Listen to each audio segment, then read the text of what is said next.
Welcome to Thoughts on the Market. I'm Brian Nowak, Morgan Stanley's Head of U.S. Internet Research. And I'm Nathan Feather, U.S. Small and Mid-Cap Internet Analyst. Today, how AI-powered shopping assistants are set to revolutionize the e-commerce experience. It's Tuesday, February 17th at 8 a.m. in New York. Nathan, let's talk a little bit about agentic commerce.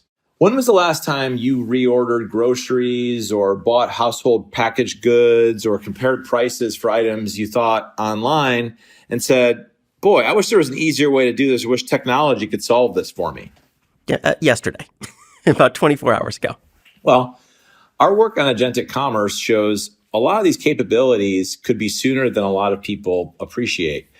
We believe that agentic commerce could grow to be 10 to 20% of overall U.S. e-commerce by 2030 and potentially add 100 to 300 basis points of overall growth to e-commerce. There are certain categories of spend we think are going to be particularly large unlocks for agentic commerce.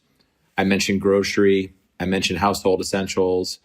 We think these are some of the items that agentic commerce is really going to drive a further digitization of over the next 5 years. So maybe, Nathan, let's start at the very top. Our work we did together shows that 40 to 50% of consumers in the US already use different AI tools for product research. But only a mid-single digit percentage of them are actually really starting their shopping journey or buying things today. What does that gap tell you about the agentic opportunity and some of the hurdles we have to overcome to sort of close that gap from research to actual purchasing? Well, I think what it shows is that clearly there is demand from consumers for these products. We think agentic opens up both evolutionary and revolutionary ways to shop online for consumers. But at the moment, the tools aren't fully developed, and the consumer behavior isn't yet there. And so we think it'll take time for these tools to develop, but once they do, it's clear that the consumer use case is there, and you'll start to see adoption. And building on that, Brian, on the large cap side, you've done a lot of work here on how the shopping funnel itself could evolve. Traditionally, discovery has flowed through search, social, or direct traffic. Now, we're seeing agents begin to sit in the start of the funnel, acting as the gatekeeper to the transaction. For the biggest platforms with massive reach, how meaningful is that shift? It's very meaningful.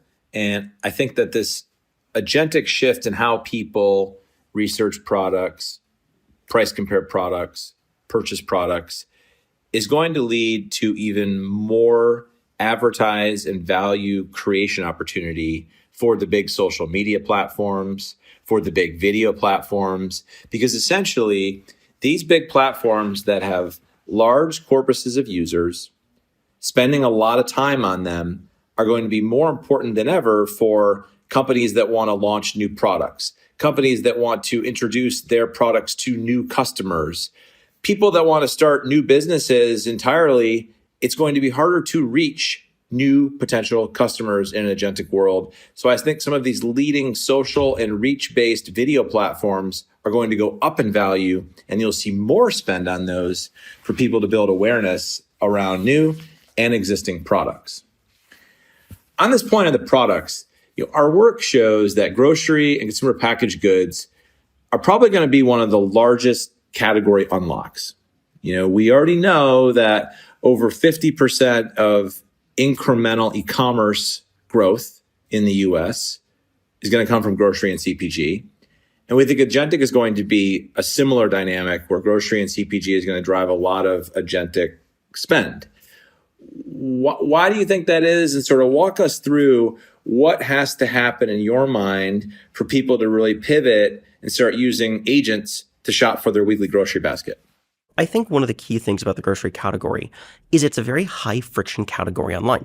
You have to go through and select each individual ingredient you want in the order, ensure that you have the right brand, the right number of units, and ensure that the substitutions when somebody actually gets to the store are correct.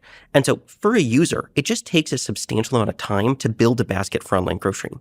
We think agentic can change that by becoming your personal digital shopper. You can say something as simple as, I want to make steak tacos for dinner. And it can add all of the ingredients you want to your order, go from the grocery store you like, and hey, it'll know your preferences. It'll know you already like a certain brand of tortillas, and it'll add those to the cart. And so it just dramatically reduces the friction. Now, that will take time to build the tools. The tools aren't there today, but we think that can come sooner than people expect, even over the next 1 to 2 years, that you start to get this revolutionary grocery experience. And so it's coming. And from your perspective, Brian, once agentic grocery shopping does start to work, how does that impact the broader e-commerce adoption curve? Does it pull forward agentic behavior in other categories as well? I think it does. I think it does lead to more durable, multi-year overall e-commerce growth, and potentially in some of our more bull case scenarios we built out, even an acceleration in e-commerce growth, even though the numbers and the dollars added are getting larger. But there is some tension around profitability. We are in a world where a lot of e-commerce companies, they generate an outsized percentage of their profit from advertising and retail media that is attached to current transactions. Agentic commerce and agents wedging themselves between the consumer and these platforms potentially put some of these high margin retail media ad dollars at risk. So talk us through sort of some of the math that we've run on that potential risk to any of the companies that are feeding into these agents for people to shop through. Well, in our work, for most e-commerce companies, a majority or sometimes even all of their e-commerce profitability comes from the advertising side.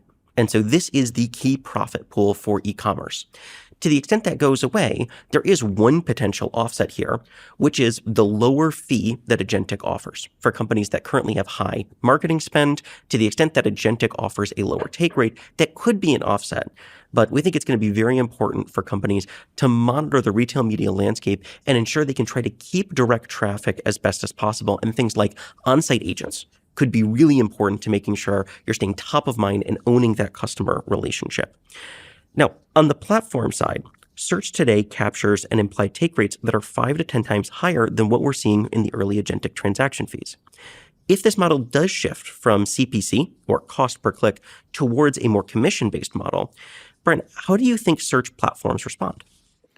I think the punchline is the percentage of traffic and transactions that retailers or brands or companies selling their items online that's paid is going to go up.